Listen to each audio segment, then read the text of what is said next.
Buenas noches, bienvenidos a Vía Pública. Hoy nos centraremos en un tema que seguramente le va a interesar: el cobro del TAG en las autopistas urbanas. Solo durante la última década, la pasada por cada portal de estas carreteras, escuche bien, subió un 77%.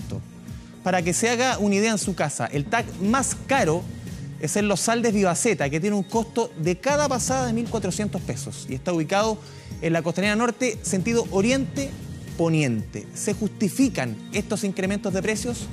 Muchos no lo creen y ayer salieron a protestar a las calles por las repetidas subidas en el costo por circular en las autopistas urbanas. Justamente este tema concentra las miradas, también la pregunta en nuestro fanpage 24horas.cl.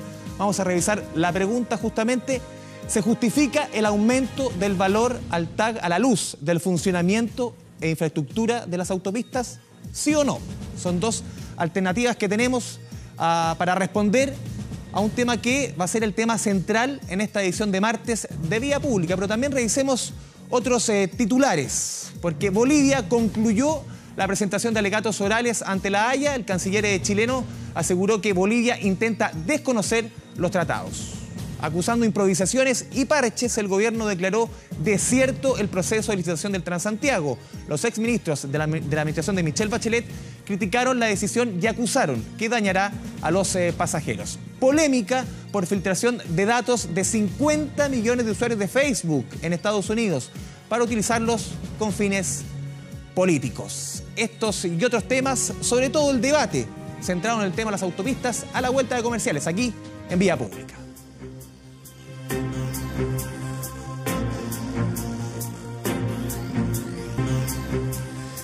Volvemos a Vía Pública con el tema que habíamos presentado al inicio del programa, el tema del alza del TAG, las pasadas por las autopistas urbanas. ¿Se justifican las alzas?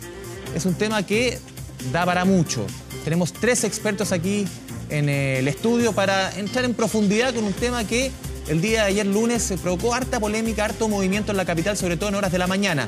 A ver, primero vamos a presentar a Raimundo Cruzat, ingeniero civil industrial de la Universidad Católica. También fuiste coordinador del Transantiago, un experto en el tema. Raimundo, buenas noches. Hola Andrés, buenas noches. Álvaro González, consejero del Consejo de Políticas e Infraestructuras CPI. Buenas noches. Buenas noches. Y también Juan Pedro Sepúlveda, académico de la Universidad de Santiago, experto en logística y transporte. Hola, buenas noches. En harto estudio también respecto al tema autopistas urbanas, que lo vamos a entrar a revisar en minutos más. Bueno. Voy a partir por Álvaro. ¿Por qué? Porque tú participaste en el tema de las licitaciones, en todo el proceso de licitaciones, de concesiones.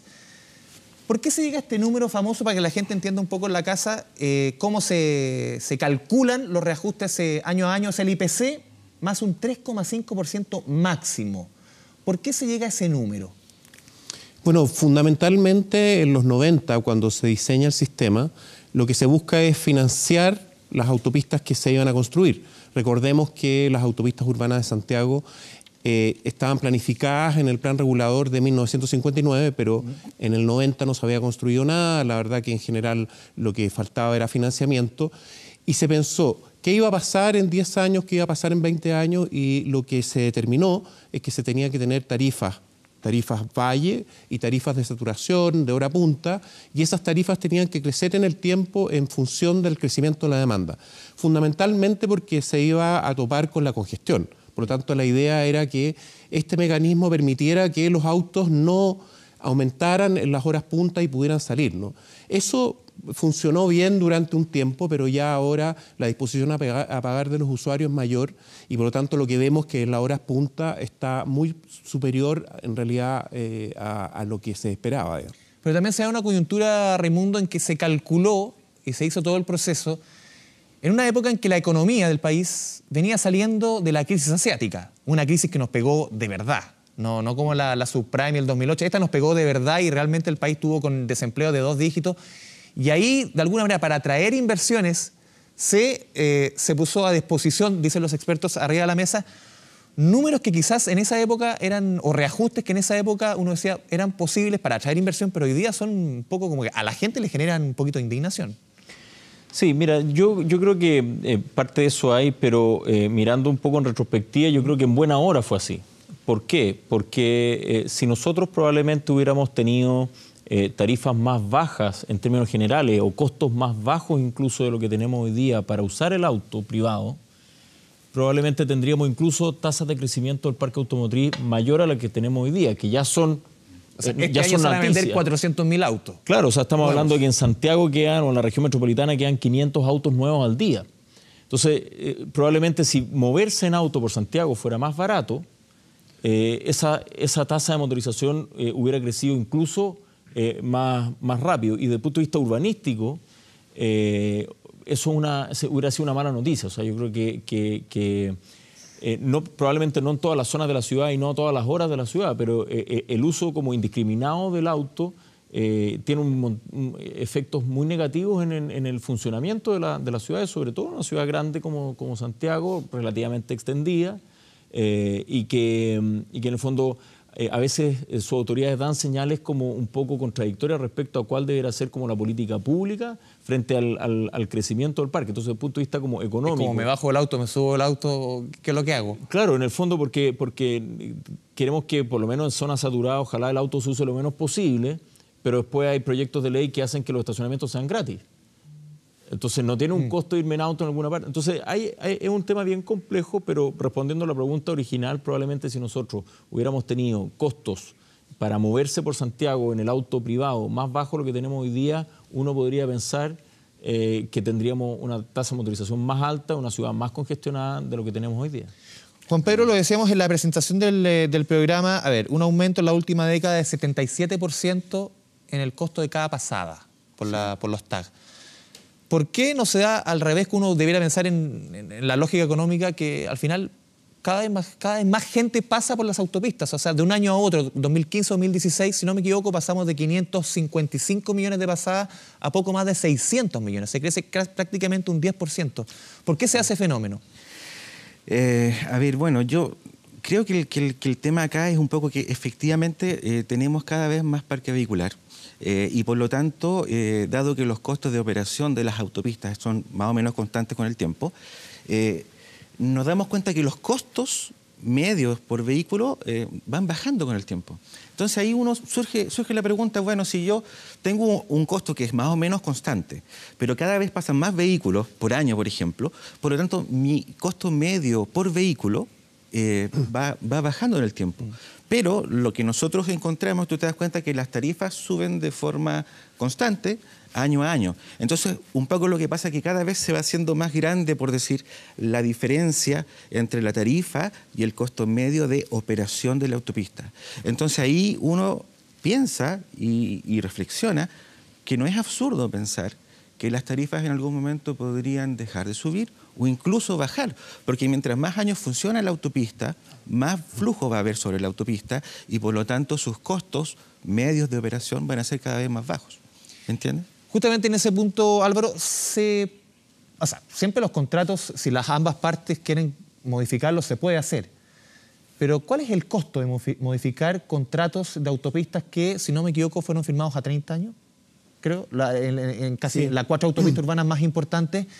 ¿Cuál es el costo de modificar esos contratos? Porque uno, por lo menos yo, desde que estoy dedicado al periodismo, que no es hace poco, siempre veo que los ministros de Obras Públicas dicen estamos estudiando, estamos pensando, vamos a hacer puras intenciones, pero al final no pasa nada. Dos elementos importantes. Primero, que los costos medios que calcula el inversionista son en función de un proyecto específico, digamos. Plazo de concesión, etcétera. No caen en el tiempo, él mira un solo costo medio, por lo tanto, en general no puede cambiar su estructura de costos, su estructura de tarifa en función de los años. El segundo elemento importante es que cuando hay congestión y sobre todo saturación, hipercongestión que se llama en transporte, los concesionarios ven que baja su recaudación, porque bajan los autos. Mientras más autos entran, en realidad es menos la recaudación. La pregunta es, ¿por qué no se cambia este sistema? Y la respuesta es una. En general, nadie se quiere meter mucho con el tema de la congestión, porque no hay una solución, nadie quiere meterse en el tema de la tarificación. Hemos visto que los proyectos de tarificación vial vienen de hace 30 años y la verdad que nadie quiere entrar en el tema. Se han propuesto, si no me equivoco, para el centro de Santiago, para el barrio del Golf, para algunos barrios puntuales, pero al final como que nadie quiere meterse donde las papas queman. Pero sin embargo hay elementos que se pueden mejorar. Si uno quiere cambiar los contratos simplemente para dejarlos de lado, la verdad que se encuentra con muchas trabas. Pero si uno quiere mejorarlo, para mejorar la congestión, para mejorar los niveles de servicio, la verdad que uno se va a encontrar con elementos que se pueden hacer. Hoy día la tecnología permite bastante de eso. También se pueden incorporar ideas nuevas, como por ejemplo el tema de la tarificación dinámica o, por ejemplo, tarifas. Siempre hemos pensado, nosotros hemos estudiado el tema de tarifas más planas para los taxis. Los taxis no entran a autopistas y por lo tanto no contribuyen a la movilidad. O sea, hay un montón de políticas públicas que se pueden implementar modificando los contratos, pero más bien perfeccionándolo más que destruyéndolo, digamos. A tu juicio, Raimundo, ¿por qué esas, por lo menos las propuestas que dice Álvaro, no sé si hay otras, ¿por qué no se han llevado a cabo? Porque ya llevamos, las autopistas llevan funcionando en nuestro país 13, 14 años. Al final parece ser un negocio seguro y no hay para qué meterle más ruido, meter más pelo a la sopa, podríamos decir. ¿Por qué no se llega a estas modificaciones que para muchos automovilistas, al final uno obviamente paga por un servicio que obviamente es mejor que andar por las caleteras o los caminos adyacentes que no solucionan para nada? Pero ¿por qué no se ha llegado a solucionar? ¿Es solamente por el costo que tiene modificar los contratos? Mira, yo creo que también hay que entender que estos contratos de largo plazo son posibles gracias a ciertos esquemas de financiamiento también de largo plazo, como por ejemplo los bonos. Y este tipo de herramientas requieren de ciertos marcos que sean lo más rígidos posible para garantizar de alguna manera al inversionista, al bonista, al que compra ese bono, que la tasa comprometida se va a cumplir. Por lo tanto, cuando tú cambias algunos aspectos de los contratos, sobre todo si tiene que ver con variables críticas como el plazo, el precio, la tarifa, las dimensiones, el bonista, al bonista se le pone en una situación compleja porque se cambia un poco el contrato que justificó esa inversión. Es un poco lo que pasa con la autopista interurbana y el tag de paso libre, el free flow. Si tú te sientas con los concesionarios, ellos te van a decir que ellos encantados de tener ese servicio en muchos casos. El problema es que esas autopistas se financiaron con un riesgo de no pago muy bajo, porque hay una barrera física que te impide el paso. Pero con el TAG crece. Entonces el modelo de riesgo es distinto. Y finalmente, y a mí me tocó participar en eso, se hizo una cosa media híbrida, pero que mejora un poco el estándar de servicio, que este TAG con barrera y que te permite pasar por lo menos 50 kilómetros por hora. Y si tú es una cosa como que entre Tongoy y Los Vilos. Pero es como igual te mejora el estándar de servicio sin digamos, echarte a perder el modelo de riesgo con el que se financió la autopista.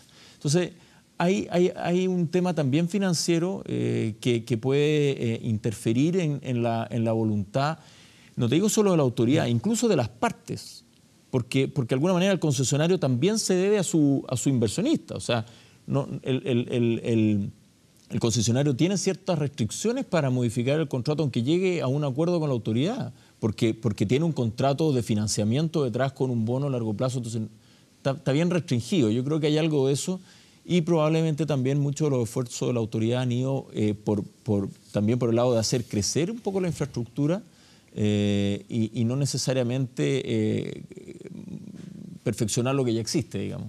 José Pedro, aquí también, y la pregunta se la hago después a los tres, también hay un tema súper de fondo que también tuvo una discusión, yo recuerdo, por otros temas en la administración de Michelle Bachelet, la última. Al final es la discusión el tema de concesiones también. Hay un tema también ideológico de fondo de cómo el Estado delega cierta responsabilidad que antes tenía en la construcción de hospitales, de autopistas, de cárceles. Lo delega en privados que al final hacen un negocio con esto. Sí. Al final también hay un tema ideológico.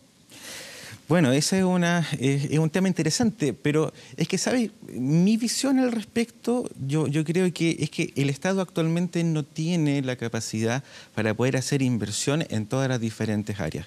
Para autopistas, tendría que dejar hacer muchas cosas. Hospitales, etcétera. Por lo tanto, yo creo que es un modelo que es bastante bueno en ese sentido, porque le permite al Estado desviar esos fondos a otras fuentes, digamos, o sea, para salud, por ejemplo, y por lo tanto yo creo que este sistema es un sistema que es bastante bueno. Sí, un poco lo que creemos nosotros es que hay que perfeccionar un poco cómo se ha venido haciendo. O sea, ya los actuales contratos ya están hechos y probablemente no hay mucho más que se pueda hacer. Pero un poco es llamar a la reflexión acerca de, bueno, cómo calculamos las tarifas para las próximas concesiones. Ustedes en la Universidad de Santiago hicieron un estudio sobre cuánto han recaudado las autopistas entre el 94 y 2014. No solamente autopistas urbanas, sino también las carreteras. El sistema completo. Cuéntanos un poquito qué es lo que da a entender el estudio. Ahí un poco lo que encontramos que durante esos 20 años hubo ingresos por 18.000 millones de dólares aproximadamente y costos de operación de 15.000 millones de dólares. Un margen de utilidad de 3.000 millones. De 3.000 millones de dólares durante ese periodo. Ahora, en ese sentido, un poco lo que nosotros hicimos fue tomar como fuente todos los estados financieros que están en la Superintendencia de Valores y Seguros. Bien. Entonces, es una información que es pública y en base a eso nosotros trabajamos. Otro tema que nosotros encontramos, hicimos cálculos por algunas autopistas urbanas e interurbanas del cálculo del costo medio y lo comparamos con la tarifa promedio que ellos cobran. Estamos claros que hay un montón de tarifas y lo que hicimos nosotros fue hacer el cálculo de una tarifa ponderada. Entonces, finalmente, un poco lo que encontramos es que existe bastante dispersión entre la diferencia entre cuánto le cuesta a la autopista por vehículo funcionar, por ejemplo, durante un año, y cuál es la tarifa que cobra. Entonces nos encontramos en algunos casos en donde la diferencia entre el costo de operación medio por vehículo y la tarifa por vehículo tiene una diferencia de hasta de 330%. Entonces tú te das cuenta que si cuesta 100, le estamos cobrando al vehículo, digamos, 400 pesos aproximadamente por tarifa. Entonces es una diferencia bastante grande. Pero en otros casos también hay una diferencia que es bastante pequeña. Entonces ahí un poco, digamos, lo que pensamos nosotros es, bueno, al parecer, la variable costo de operación no está siendo considerada en el cálculo de la tarifa inicial al momento de lanzar las concesiones. ¿Me entiendes? Porque hay mucha dispersión de diferencias entre costos y tarifas para todas las autopistas que nosotros vimos.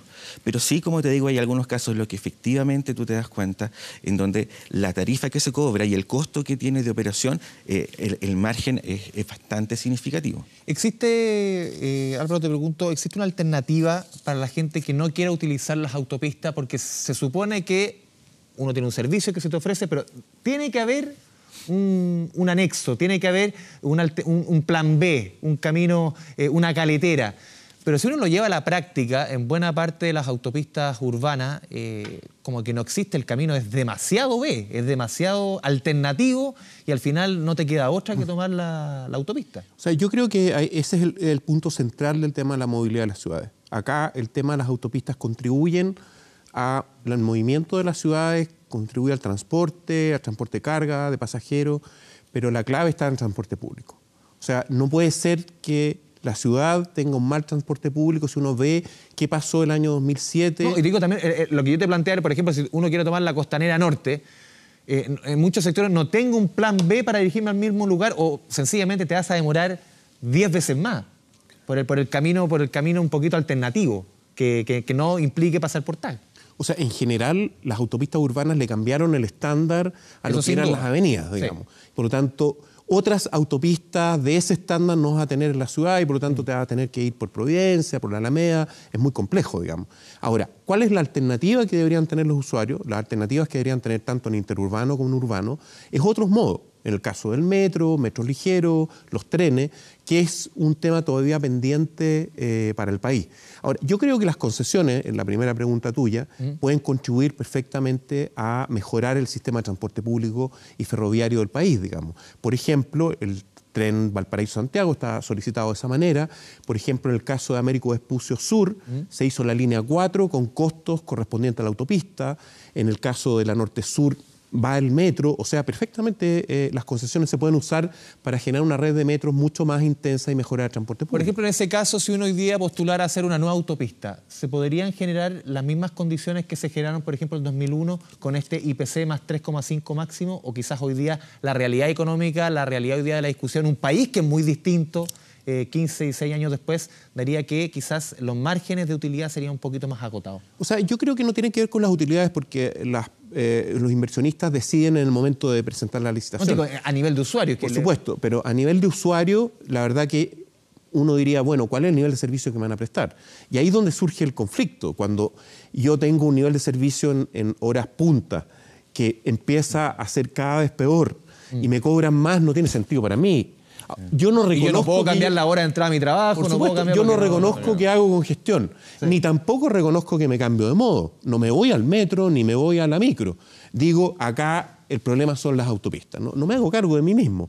Por lo tanto, lo que hay que generar es un sistema que tenga transporte público. Esto es urgente, que tenga transporte público y, por supuesto, aumentar las inversiones, mejorar las inversiones, entendiendo que es una contribución, pero lo grueso es el transporte público. Ahí las concesiones pueden dar un aporte muy significativo, no solamente a Santiago, sino que a Concepción, a Viña del Mar, a La Serena, a Temuco. O sea, podemos dar un salto como lo dimos hace 10, 20 años atrás, que más o menos se ha mantenido estándar en este tiempo. Uno debería preguntarse, ¿y por qué, si es un sistema exitoso, no podemos mejorarlo? Que un poco coincidimos todos de que hay cosas que hacer, ya no da para más, ¿no? Y por lo tanto, perfectamente la autoridad podría mejorar el sistema. Lo que pasó en las autoridades anteriores es que miraron para el techo. O sea, digamos para el techo. Digámoslo al techo, para la pared, para todas partes, a los focos. Cuando se les pregunta a las autoridades por el tema de la tarificación, miran para el techo. Yo recuerdo a Marcial Echenique, si no me equivoco, un experto en este tema, arquitecto que hace clase en Inglaterra, lo propuso cuántas veces, Raimundo, y al final el proyecto siempre quedó ahí en barbecho y ahí nomás, y lo discutíamos, como que se armaba una discusión y no pasaba nada. ¿Tú por cómo lo ejemplo, ves? Mira, yo creo, a ver, coincidimos efectivamente que hay un tema como de calidad de servicio, pero efectivamente la gente no reconoce que va sola en su auto cuando perfectamente podría ir con la persona del auto al lado en un solo auto porque viven bastante cerca y porque van Hay a aplicaciones hoy día que te cerca. permiten eso, pero la gente al final todavía hay una reticencia, como que una desconfianza. Claro, pero tú te encuentras por otro lado con un proyecto de ley de Uber, Cabify y estas aplicaciones que explícitamente prohibía el uso colectivo de esas aplicaciones. Yeah. Es decir, atenta contra el mejor uso que se le puede dar a ese tipo de aplicaciones, que es que tú no estacionas tu auto en ninguna parte, por lo tanto no congestiona, se estima que un 30% de la congestión vehicular se debe a la gente buscando estacionamiento. Entonces, no tienes el auto estacionándose en ninguna parte, hay alguien que te llega y además agarra a todos los que viven más o menos cerca y que van más o menos cerca del mismo lugar. Eso que es Uber Pool o ese tipo de aplicaciones, el proyecto de ley presentado a la administración anterior lo prohíbe explícitamente. Dicen, no podrán usarse estas aplicaciones de manera colectiva. Entonces, claro, efectivamente hay una cuestión de que uno tiene que hacerse cargo un poco de que la ciudad no se sostiene con cada uno andando en su auto particular a toda hora del día por todos los lugares de la Pero ¿cómo ciudad. lo sostenemos? Álvaro lo mencionó varias veces, el tema del transporte público. Tú fuiste coordinador del Transantiago. Hoy día se declaró desierta la licitación del Transantiago. O sea, es un problema un poquito que como que no termina nunca, porque no tengo ninguna motivación como automovilista al final para subirme al bus, para subirme al metro. Yo creo que parte de la decisión de cancelar esta licitación tiene que ver con eso, que la autoridad cree, y yo coincido con esa opinión personalmente, que esta licitación no iba a permitir que el transporte público se transformara en el mediano plazo en una alternativa al automóvil particular. Y la apuesta de este como, entre comillas, Transantiago 2.0 que planteó el presidente Piñera en la campaña, qué sé yo, es un poco acercar la calidad de servicio del transporte público al transporte privado. La gente está mucho más dispuesta a dejar el auto en la casa para subirse al metro que para subirse a la micro. Dicho de otra manera, ninguna ciudad de 6 millones de habitantes, corregido por ingreso per cápita, con esta dimensión ha resuelto con buses su movilidad, tampoco con transporte privado individual. Pero mucho más lo ha resuelto con el metro. ¿Por qué? Porque el metro te da certeza en los tiempos de viaje. Ahí entra una discusión también quiénes son pro transporte terrestre y pro transporte subterráneo. Hay ministros que han jugado por una y otra opción. Y una discusión, a mi juicio, totalmente estéril, porque ambos deben complementarse. No deben competir. Es un error, a mi juicio, que compitan. Pero efectivamente la gente, además, a medida que los países se enriquecen, el valor relativo al tiempo sube. Y por lo tanto, la gente le importa más saber exactamente cuánto se va a demorar de su trabajo a su casa. o viceversa. Y por lo tanto, esa certeza de tiempo de viaje tú estás mucho más cerca de obtenerla en el metro que en la superficie. Entonces, claro, efectivamente, y volvemos al tema de las concesiones, como ideología, ese tipo de infraestructura, por lo menos su construcción, perfectamente podría desarrollarse a través del método de las concesiones. Probablemente yo sería la idea de que la operación no, porque requiere coordinación entre las distintas líneas y el operador metro hoy día es un súper buen operador, también es un muy buen administrador de contratos de construcción. Pero si estamos tratando de impulsar el metro y estamos cortos de plata porque hay un compromiso en educación, en salud, en previsión, las concesiones podrían ser una alternativa para construir esa infraestructura para que sea operada, por ejemplo, como una empresa de primer nivel, independiente del gobierno de turno, y eso es lo valorable, como metro. Juan Pedro, en esta discusión quizás nos metemos, siempre vamos a terminar, si hablamos de autopista o de transporte, en el tema del Transantiago. ¿Tú cómo analizas hoy día justamente esta declaración desierta de la licitación del Transantiago? ¿Cuál es la lectura que haces? Un poco lo que yo puedo suponer de lo que dice Raimundo, también hay una cierta, tú haces una lectura como de valentía de parte del gobierno de jugársela porque seguir con las licitaciones actuales íbamos a terminar en un despeñadero, en un camino que siempre íbamos a seguir en lo mismo. Sí. De acuerdo a tu juicio, por lo menos lo que puedo leer. ¿Tú cómo lo ves en cuanto a la jugada que hace el Ministerio de Transporte de declarar desierto una licitación y uno dice, a ver, ¿qué viene después? Claro, ahora, ¿cuál es el problema? Digamos que ahora hay que hacer una nueva licitación. Entonces ahora el punto es cuánto tiempo vamos a tardar en tener ya los resultados de esta licitación. Y mientras esperamos, tenemos buses que ya tienen más de 12 o 13 años de antigüedad circulando por las calles de Santiago, con todos los riesgos que eso conlleva. Yo vi hace poco en Twitter una foto que me enviaron de una micro del Transantiago con un forado tremendo en el piso. O sea, nosotros reporteando es súper fácil y uno identifica ciertas líneas, ciertos recorridos, o sea, bien puntuales, no es muy difícil de encontrar. Por supuesto que sí. Entonces ese es un poco el riesgo y yo creo que es un riesgo para la población estar sobre buses que tienen tantos años de antigüedad. Y mientras menos tiempo tengamos que esperar, mucho mejor. Ahora, si es por temas técnicos que tienen que ver porque hay que mejorar el actual proceso, yo estoy completamente de acuerdo.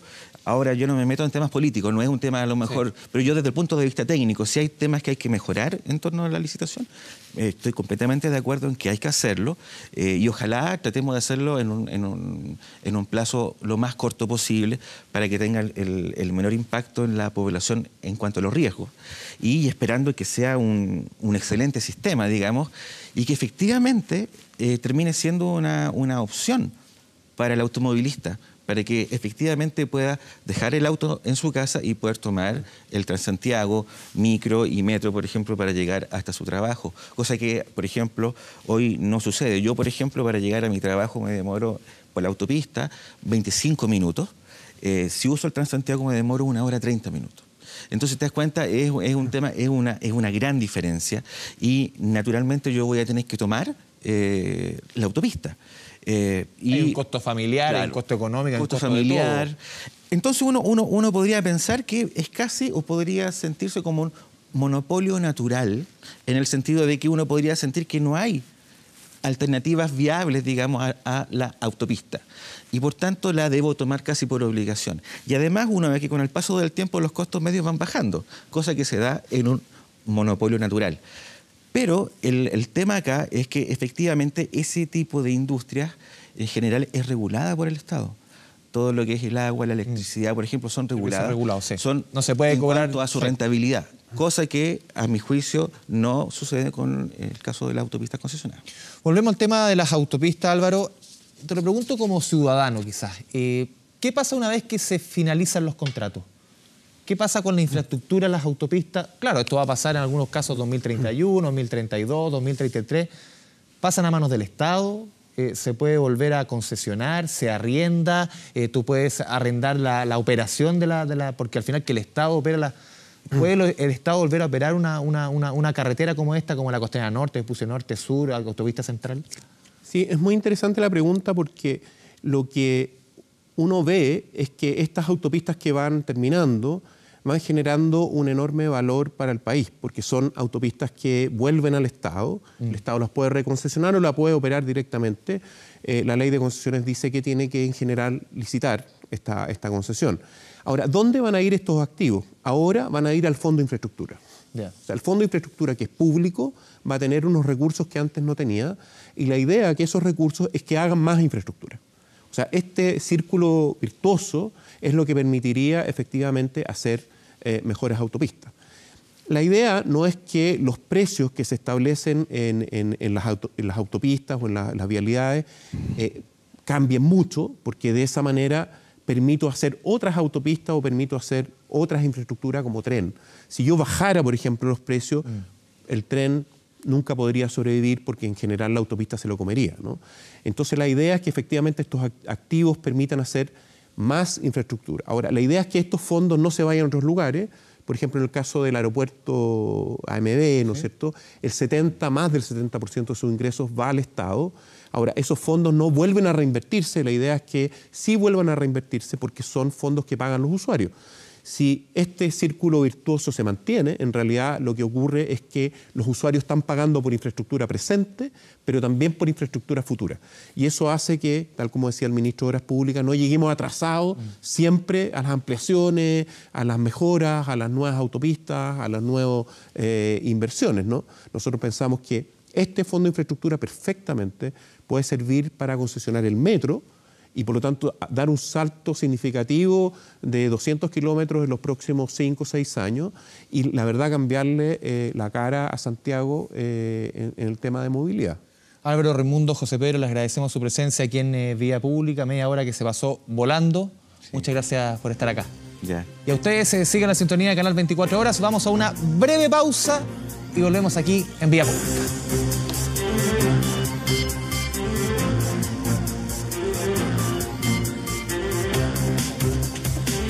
A revisar otras informaciones de Chile y el mundo aquí en Vía Pública. Hoy nuevamente Bolivia presentó sus argumentos por la demanda marítima contra Chile en la Corte de La Haya. Fue una jornada tensa debido al intercambio en las declaraciones de los representantes de ambos países.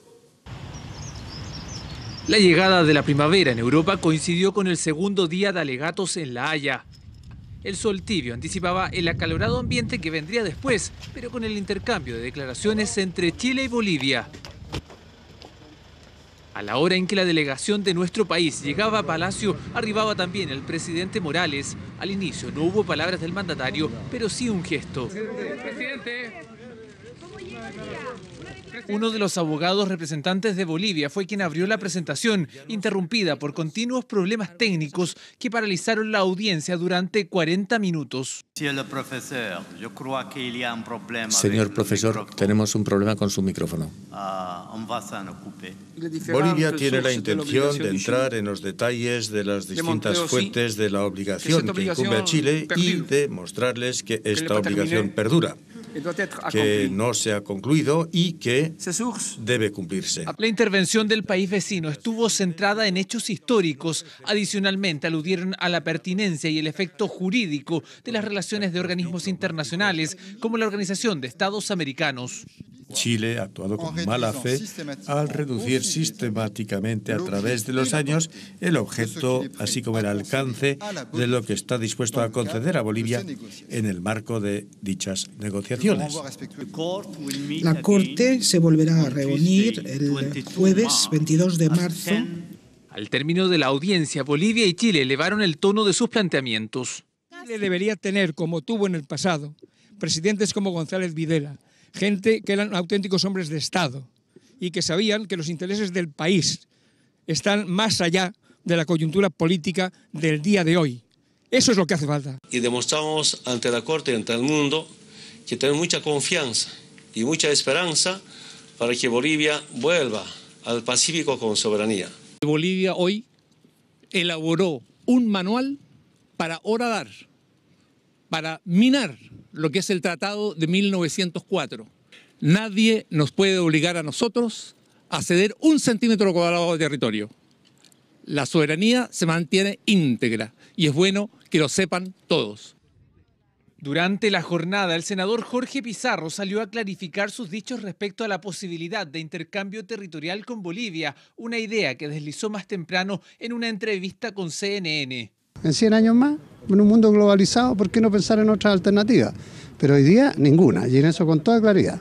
Este miércoles la Corte Internacional de Justicia permanecerá cerrada. Será esta la jornada en la que el equipo chileno afinará los últimos detalles de su estrategia jurídica y con la que saldrá a defender sus argumentos frente a lo que han calificado una tergiversación histórica por parte de Bolivia.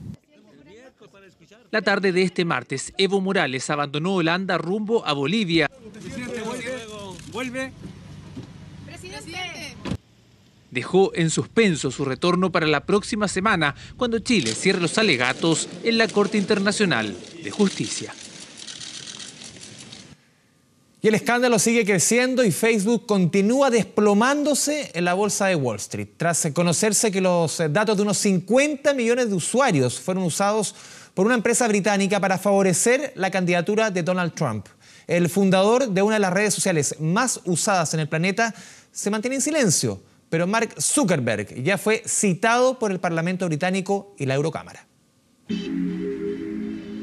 ¿Cuántas veces se ha encontrado en Facebook un test que promete descifrar la edad que aparenta realmente o descubrir a qué famoso se parece?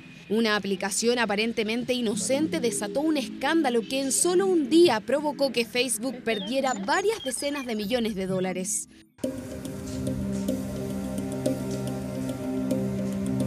New York Times y The Guardian destaparon la polémica cuando publicaron que la empresa de datos Cambridge Analytica obtuvo la información personal de 50 millones de perfiles de Facebook con el objetivo de beneficiar la campaña presidencial de Donald Trump. Un ex trabajador los delató.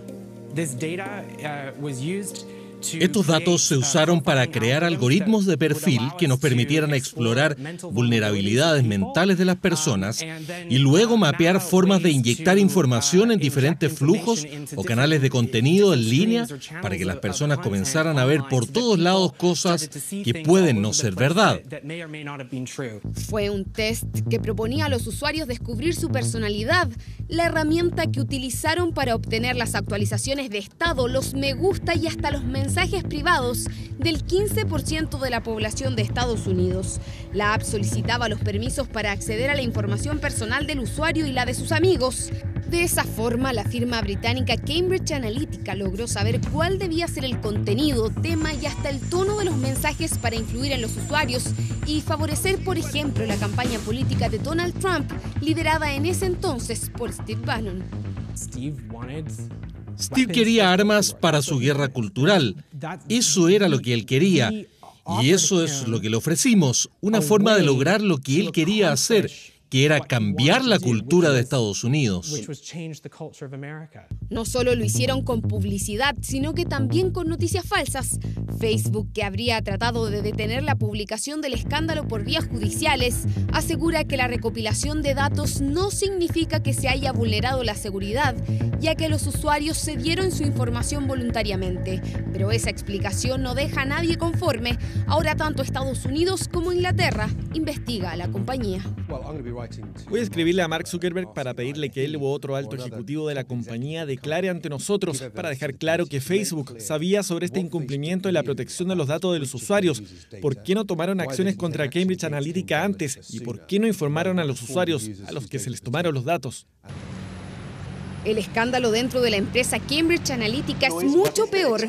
Un periodista de la cadena Channel 4 se hizo pasar por un representante de un millonario que buscaba posicionar candidatos en Sri Lanka. Los más altos cargos de esta firma le revelaron sus técnicas de trabajo con prostitutas y exespías para atender trampas a los políticos, desacreditarlos e influir en procesos electorales.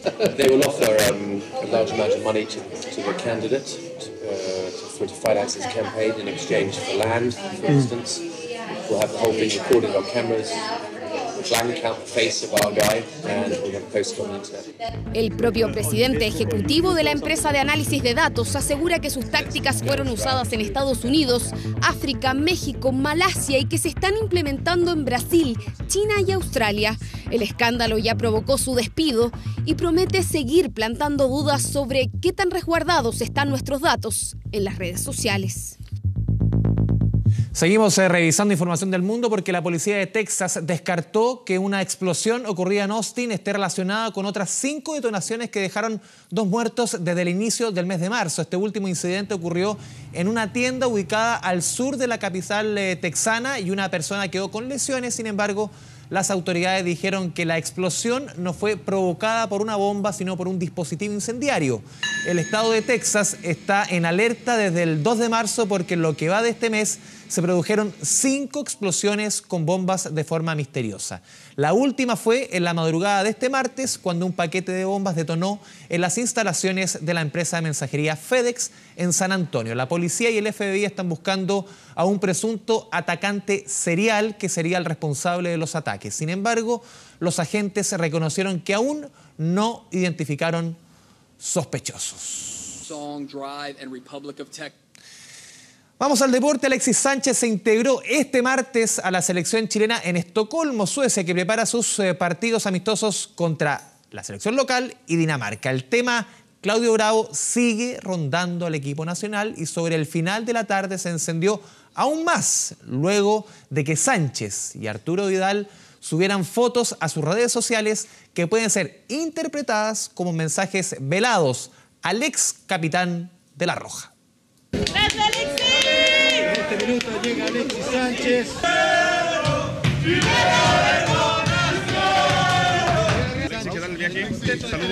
Uno de los últimos arribos, tal vez el más esperado, Alexis Sánchez, el goleador histórico de La Roja, ya se sumó a los trabajos del equipo nacional en Estocolmo. ¿Habló del tema de Claudio Bravo? Por favor, ídolo. Ahí. Una foto con la niña. Alexis, por favor. Silencio total del jugador del Manchester United que se unió a sus compañeros y de inmediato subió una foto con la palabra familia. ¿Un mensaje para Bravo? Una imagen donde aparece Alexis, destaca el abrazo de Medel con Vidal y los inseparables Aránguiz y Vargas. Pero no solo eso, esa misma foto fue publicada por Arturo Vidal con una frase decidora que parte diciendo: ahora sí estamos todos. Hasta el momento, pocos han hablado públicamente ante los medios de comunicación del conflicto con Claudio Bravo. No se encuentra Claudio para dar sus razones y su motivo por el cual no se está ausente en la selección. Sin duda es una pieza clave. Claudio lleva tanto años en la selección que es un emblema en la selección, y que no se encuentre hoy acá, la verdad que bueno, que como a todos lo tiene un poco desviado del tema de lo que son los 2 partidos amistosos. Rueda intenta no tocar el tema Bravo, aunque de seguro no le habrán gustado los mensajes de sus jugadores en redes sociales. Tendrá hasta el viernes, cuando ofrecerá su primera conferencia en Europa, para mantener el silencio. De momento, está preparando psicológicamente a sus jugadores para los próximos desafíos, y para eso se sumó a su staff a Orlando Caicedo, psicoterapeuta, cerebro de los planteles de Rueda, el gran motivador y guía de los éxitos del caleño. Se suma al ayudante técnico Bernardo Redín y al preparador físico Carlos Velasco.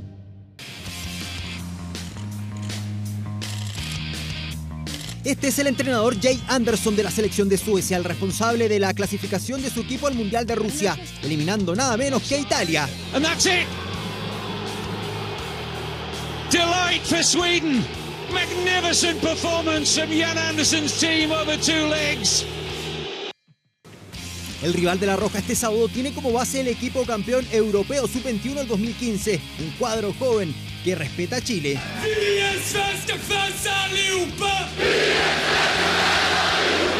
Chile es una potencia en el fútbol que no irá al Mundial por diferencia de goles. El año pasado llegaron a la final de la Copa Confederaciones. Será un partido duro. Esta será una buena prueba para nosotros. Las figuras de este equipo son Victor Lindelof, compañero de Alexis Sánchez en el Manchester United, Emil Kraft, compañero de Eric Pulgar en el Genoa de Italia, Emil Forsberg del Leipzig de Alemania y John Guidetti, compañero de Guillermo Maripán en el Alavés de España. Sabemos que Suecia es un gran equipo, es una gran selección que va a participar en el Mundial y bueno, nos vamos a medir ante un gran rival. Se acerca el primer partido de la era Rueda, marcado por la ausencia de Claudio Bravo. Comienza un nuevo periodo, una nueva época en la selección chilena, que inició con turbulencias y varios mensajes por redes sociales. Uno se pregunta cuándo volverá Claudio Bravo al arco de La Roja. Vamos al último corte aquí en Vía Pública, pero antes les vamos a recordar la pregunta que tenemos en nuestro fanpage de 24horas.cl. ¿Se justifican las alzas en el valor del TAG a la luz del funcionamiento e infraestructura de las autopistas? Todavía queda tiempo para que usted responda. Vamos a la última pausa aquí en Vía Pública. Volvemos en segundos.